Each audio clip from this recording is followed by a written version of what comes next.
what you do next makes all the difference.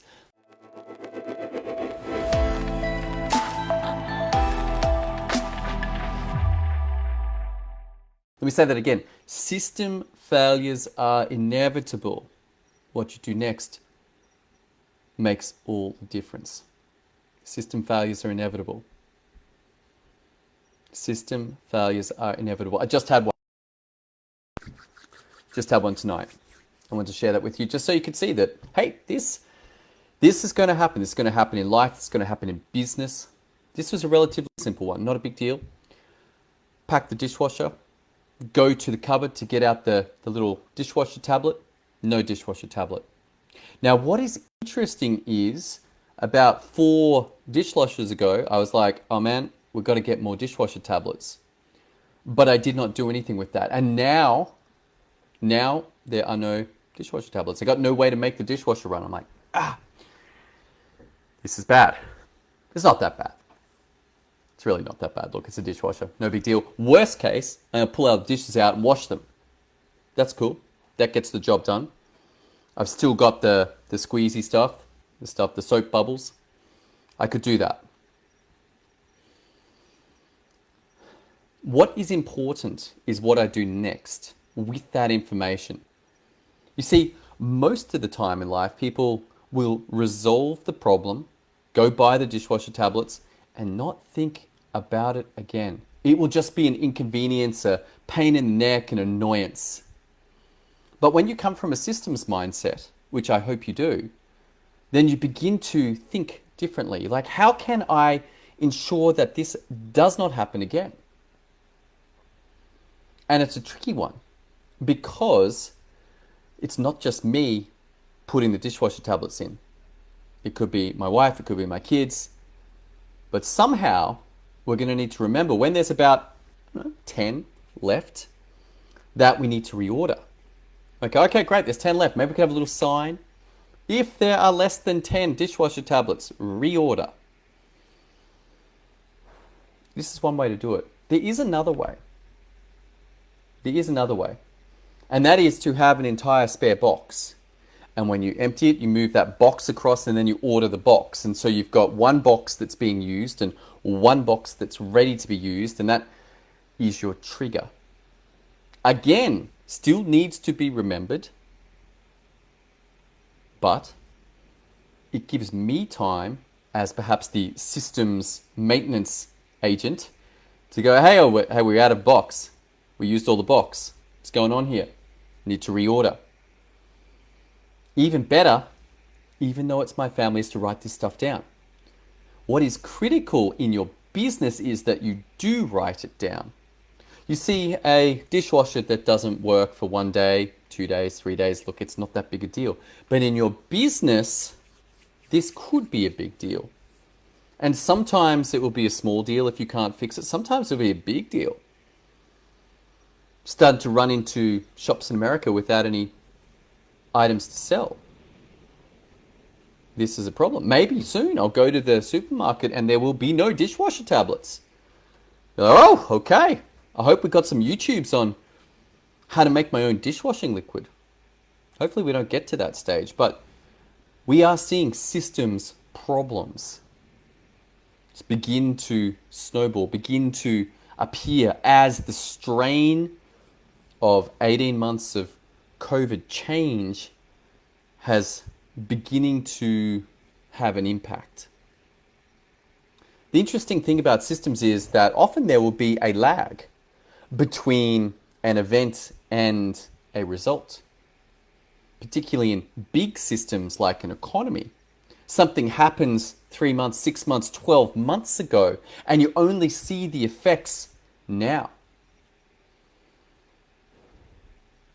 What's scary about that is that if we are seeing effects from 12 months ago, we still have another at least 12 months to go of difficulties. And even more interestingly, at least in my experience, it is more difficult to recover than it is to slow down. It's relatively easy to chuck a spanner in the engine. You know, the whole thing blows up.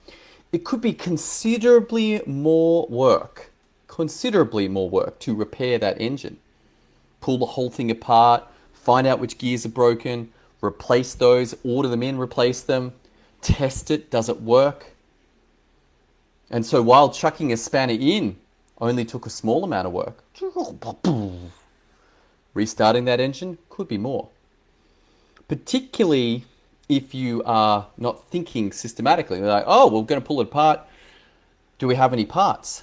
Maybe not. Oh, we do need these parts, but we don't have them. They're out of stock.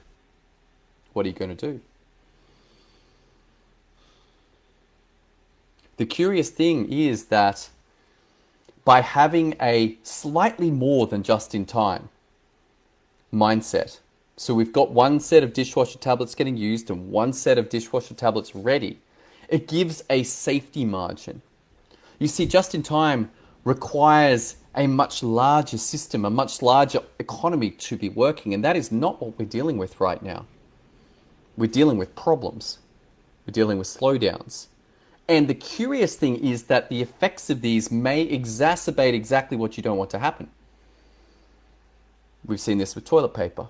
People panic buying. They're like, oh my goodness, we're going to run out of toilet paper. What are you going to do if there's no toilet paper? Well, you could wash your bottom. Soap and water can totally be done. But the panic buying stripped the shelves.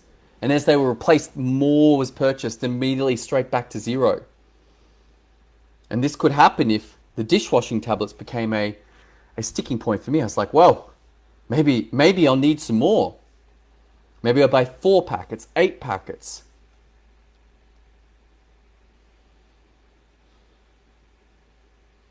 So getting our systems right actually affects all of us.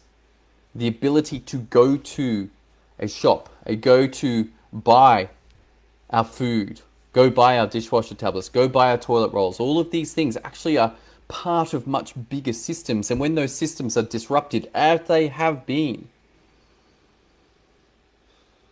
you're going to need to think systematically to get this stuff going again. Just like repairing that broken engine. There could be a lot more moving parts that got damaged than we were aware of. Perhaps we need to bring in a smaller engine that's working while we repair the bigger one. Or get 2 smaller ones. Okay, how can we manage this? Just like the ships. Can we send them to Mexico? Can you send them to Florida? Can you send them to Oregon? Can you send them to Canada? If LA is overloaded and not going to recover, how are we going to deal with this? This sort of thinking needs to become more prevalent if we are going to expand through this experience of COVID. The disease is one thing, but the impacts may resonate for some time yet. So get ready. What can you do? You can learn to think in systems. Just like my dishwashers. What can you do? What works for you? It's got to work. Maybe the 10 warning sign works. You're like, okay, everyone's on board. When we get to 10, order. Perhaps you'll need a little bit more lag time. You're like, okay, hang on. We always have an open one and a ready one. And when that ready one is used, then we know it's time to reorder. I don't mind how you set it up, as long as it works for you. And as we come back to the original problem, which was most people do not learn from their system errors. The dishwashing tablet is a system error, and the correct response in my mind, perhaps yours if you're beginning to learn about this systems mindset, is to ensure that that system works from now on. Who needs to be involved? My wife, my kids, myself. Write it down. Maybe if it's written down, then that is the solution. But when there's no dishwashing tablets, it's like time to reorder. All right, that's all I got for you tonight. Hope you enjoyed tonight's episode. As we continue to explore this journey into systems creating results. See you next time.